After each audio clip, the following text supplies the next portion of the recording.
ये लोग बिहार हो, चिराग पासवान की नई सरकार बनने वाली नहीं है। इसलिए एक सुंदर गीत आपके भाई ने बनाया है, आप उसको सुनेंगे आप लोग कैसे। हर बच्ची आगे के लिए नारे भरेगा, गाना अच्छा लगेगा। जिनके पास झंडा है झंडा उड़ाइएगा, और जिनके पास हाथ है तो हाथ, जिनके पास गमछा है अपना गमछा बना दीजिएगा। भैया चिराग के पीछा चल तो के करो सतवाए भैया चिराग के पीछा,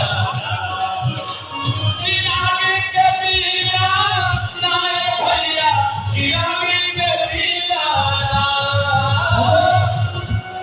चिराग पासवान जी का बिहार के राजेंद्र सब्जी में हल्दी आवा भेज है, हल्दी का रोल है।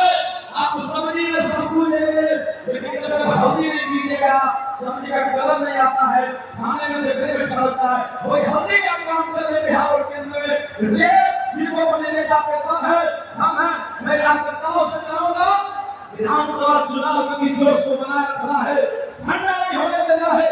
इसलिए दोनों हाथ उठा के एक बार कैसे कि नहीं अरे चल के करो सनवाए भैया चिराग के बिना नहीं, चल के करो सनवाए भैया चिराग के बिना।